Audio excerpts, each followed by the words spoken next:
Hello and welcome to Great Escapes and another collection of camcorder disasters. They say the worst things happen at sea. I'm not so sure. Sometimes the worst things can happen on the racetrack. It's mayhem in Memphis at speeds of over 250 miles an hour.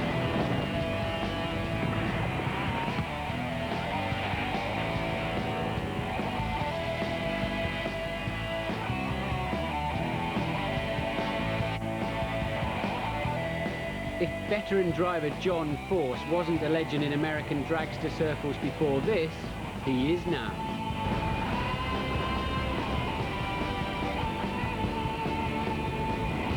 John's car explodes into flames and careers out of control. He smashes into the guardrail, his speed officially clocked at 269 miles an hour.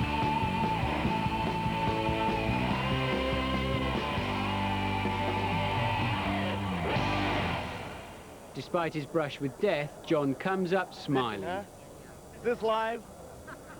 Close enough. Sorry, Hoffman, we got you covered, buddy. Even as he receives medical attention, he's still talking. Yeah, Steve, I feel good. Them safety spark guys, I love them son of guns. I couldn't believe it. She was backwards, and I still had fire, and then I realized there was no body, and they were right on top of me, but then she rolled, and I couldn't figure that out. His spectacular crash makes headlines all over America. He says he came so close to death he had a strange spiritual encounter. And when I looked up, there was a camera guy there. And he goes, "What did you see?" And I said, I saw Elvis at 1,000 foot. And John Force doesn't lie. He remembers every horrifying detail of the crash. I saw stuff, black stuff flying by the car, which was the tire coming apart at the time. I didn't know. Probably the queerest thing was when the windshield kicked sideways on me. Like it was on fire, but the whole body lifted sideways. And I remember when she hit the wall, I mean, you don't like to think about it, but dying was going through my mind. But he knew he was safe when he saw a familiar sight. The first thing I remember seeing was a beer truck. But I remember being on my hands and knees, and the fire had kind of cleared away, and I was in dirt, real heavy dirt. And I thought, wow, this is the closest I want to get to the grave here. You get the feeling no matter what happens from now on, John Force will always be remembered as the man who bumped into the ghost of Elvis.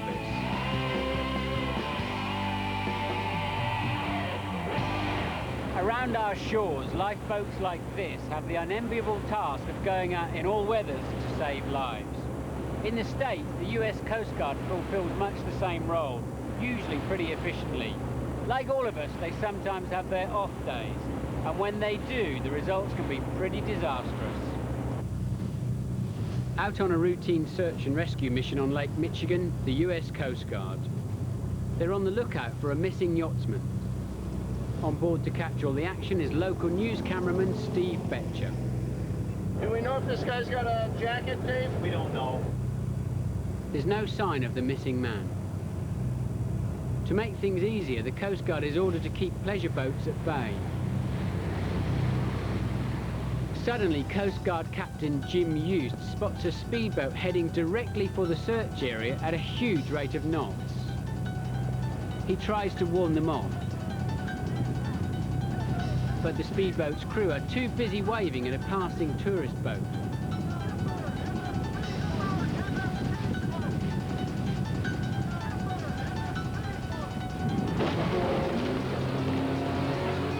It's like hitting a brick wall, but Steve keeps his camera rolling. The speedboat rapidly sinks. Owner Steve Zambo and his pals swim free from the wreckage.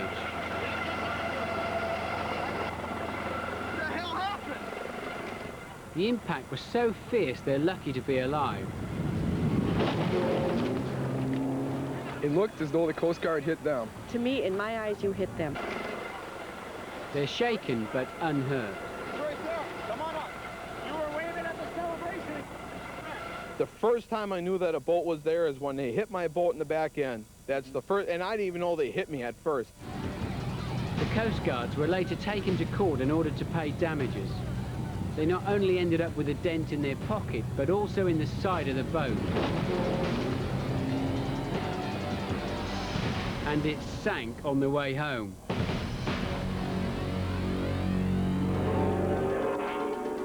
Blink and you'll miss them.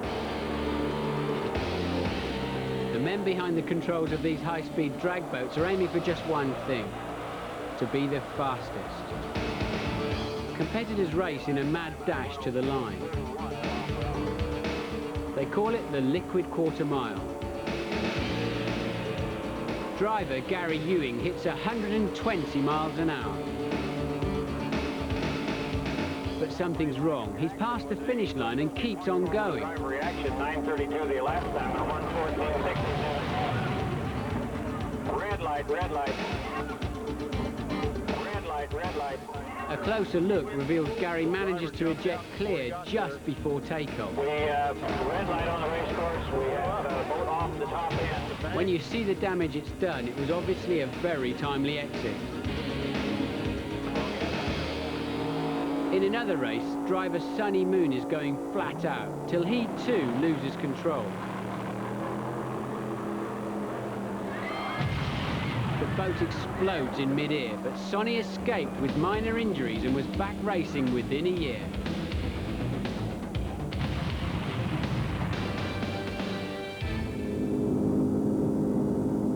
It's the National Powerboat Championships in New Zealand.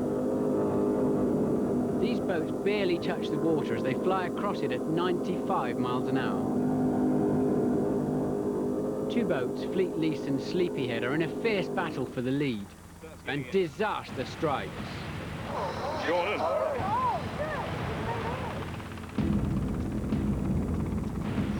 Fleet Lease is sent flying by a wave left by a ferry crossing the harbour. It starts sinking immediately. The driver emerges from the wreckage, but two men are still trapped underwater. Rescuers arrive at the scene, one man jumping from a helicopter. The boat is sinking fast. The men are seconds from drowning. Rescuer Willie Heatley dives under immediately. One crew member surfaces on his own. As he's given a helping hand, Willie finally appears with the third victim, boat owner Graham Horn. He's unconscious. Willie tries giving him mouth-to-mouth, but still there's no sign of life.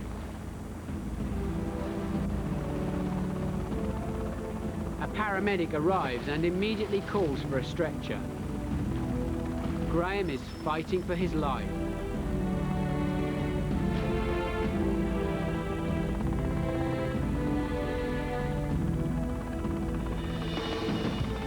But the drama is not over. On the way, he has a heart attack. The paramedic is helpless to treat him until they reach land. But Graham decides he is not dying today. He survives the ride back to shore. Graham may have lost this race and his treasured boat, but thanks to the quick actions of his rescuers, he made it in the race that really counts. Next, the fight to save the whale. Or in this case, one particular whale that's tangled up in a fishing net and, believe it or not, is in danger of drowning. Marine life specialists have tried just about everything to help the distressed grey whale. It's caught up in a discarded fishing net and is being dragged down to the bottom.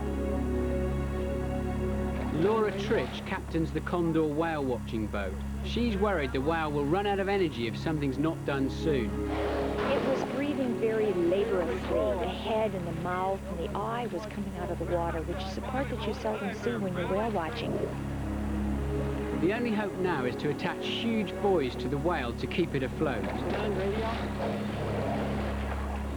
With the devices in position, divers go down to cut the net away. They soon discover what a mess the whale is in, weighed down by a mass of sea garbage. As they work to clear the rubbish, the whale calmly cooperates. And at last, it's free to go. they're convinced of the whale's appreciation. When the animal was actually freed, he immediately swam over, surfaced right by the condor 2 times, real close, kind of like sort of saying thank you.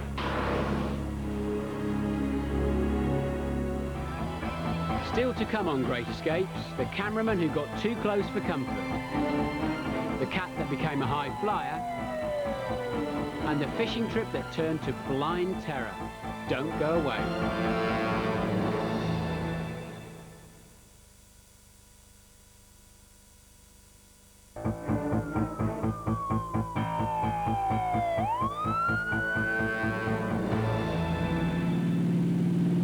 Welcome back. We're off Cape Cod in America, and it's the start of what looks like being a perfect day's fishing. But this group of mates aren't out to catch just any old fish. They're after sharks. The bait is ready, and as soon as they stop, the sharks turn up and start circling the boat. The men can't believe the size of them. They're monsters. Wow. A blue. Is it blue? Big blue shark. Where the hell did he go? He's right here on the boat. I see him. Where did he go? Under? There he is. It doesn't take long before they get a bite. Oh, another shark on that bait. Jimmy Dambra has hooked an 8-footer. The fight is on. After a 15-minute battle, Jimmy's ready to land his catch. The shark has other ideas.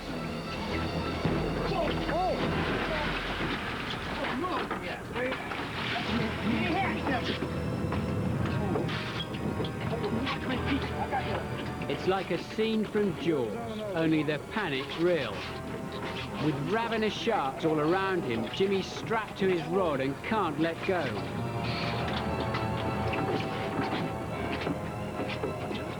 It's a chilling tug of war, his mates struggling to hold on to him as the powerful shark drags him under.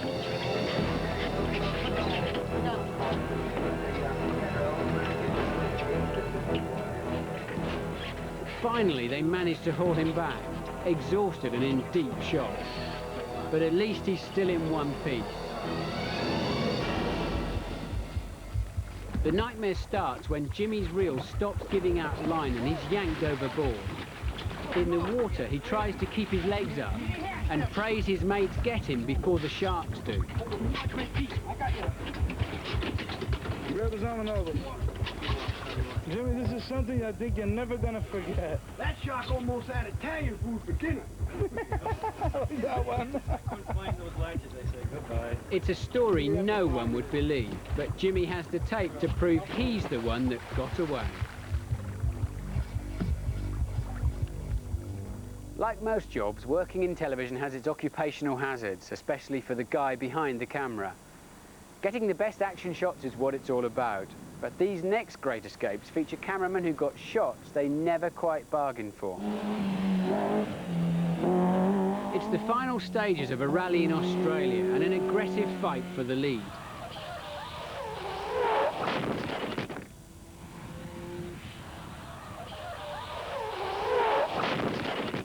Cameraman Mike Barnett has taken a direct hit.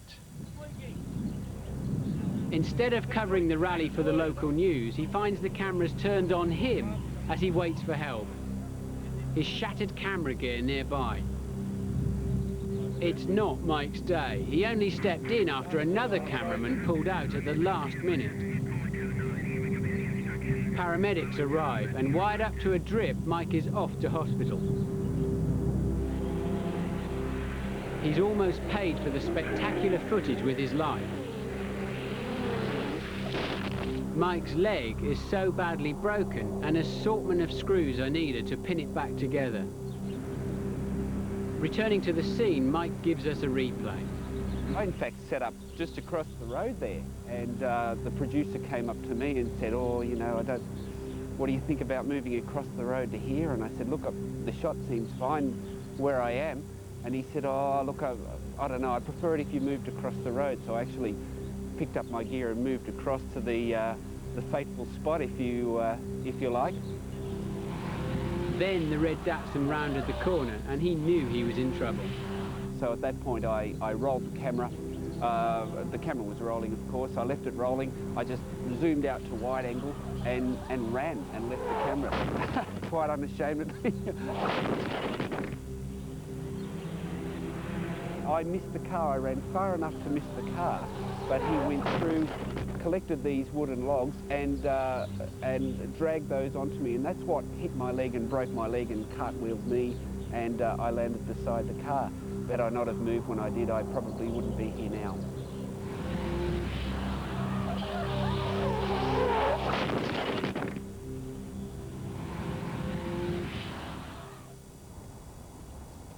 Police in Argentina hunt for a serial rapist.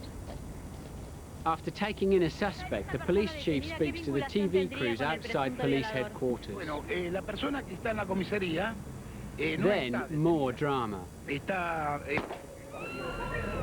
The chief's words are shattered by gunshots. Cameraman Guillermo Galvan clutches his chest. He's been hit.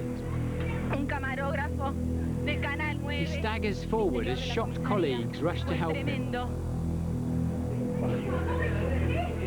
It's all happening live on national television. His friends decide they can't wait for an ambulance and rush him to hospital on the back of a police vehicle. It happens so quickly, nobody knows where the shot came from. In minutes, they discover it was all a terrible accident.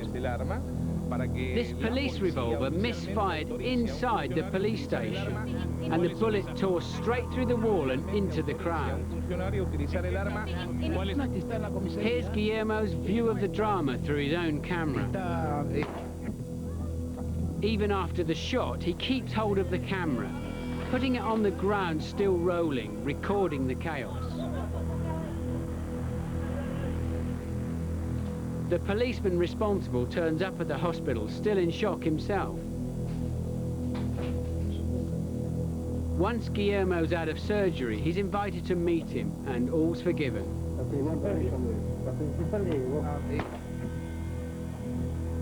No one can believe how lucky Guillermo is. The bullet missed his heart by inches. His escape makes him a national celebrity. He's invited for an audience with the president. It's the biggest story of his television career, and it could have been his last. Our next story takes us to the wilds of northern Canada and a remarkable search and rescue operation. On the vast snow-covered mountains, a hiker has gone missing.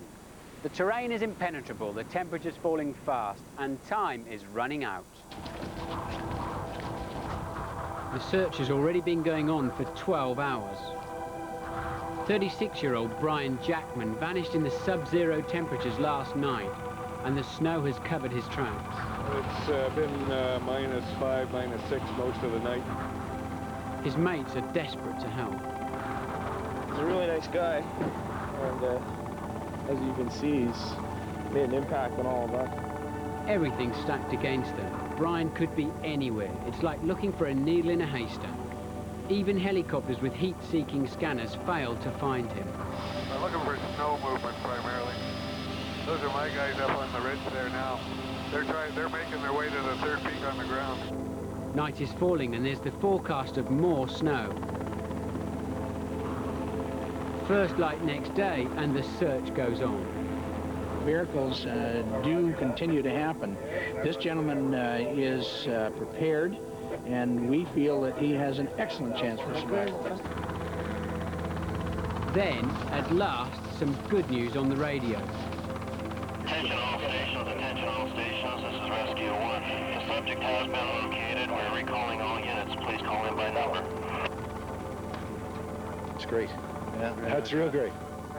Actually saw him standing on the ledge, just waving to us. Look at the guy. He's got the yellow pants on. That's the guy right there, for Pete's sake.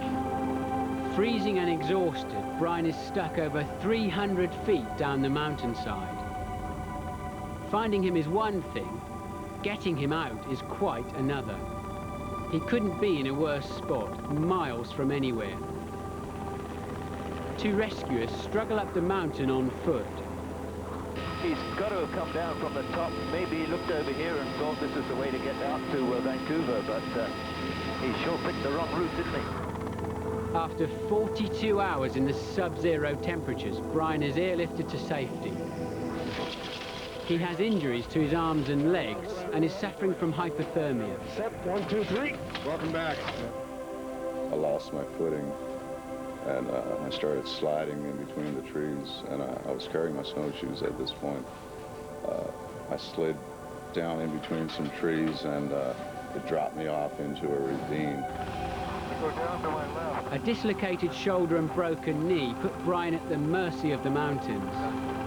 I didn't sleep much. I'd lay in one position for probably 3 or 4 minutes. I'd change positions 3 or 4 times, and then I'd stand up and dance around a little bit for 10 or 15 minutes, and lay back down.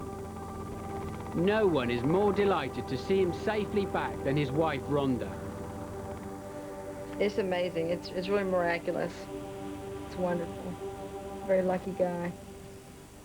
We've had all kinds of animal rescues on Great Escapes, but this next situation's a classic. It involves a telegraph pole, a cat, and a very anxious young owner.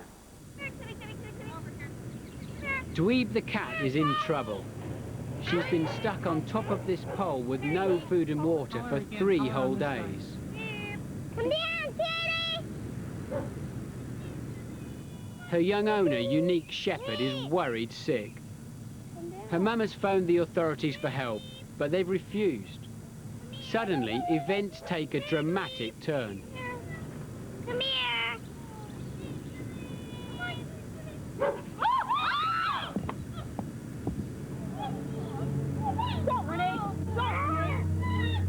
The 30-foot fall shocks everyone. Even the cameraman drops his camera to go and help.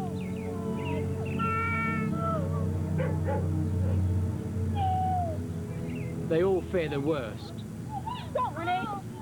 But, incredibly, a checkup at the vet's reveals the only injuries are a scrape on the chin and a chipped tooth. You gotta take care of her now because she needs some rest. But you don't want to play with her too much. You want her to sleep. She probably hasn't gotten much sleep the last few days. So now it's straight home for a cat nap. Just what the doctor ordered.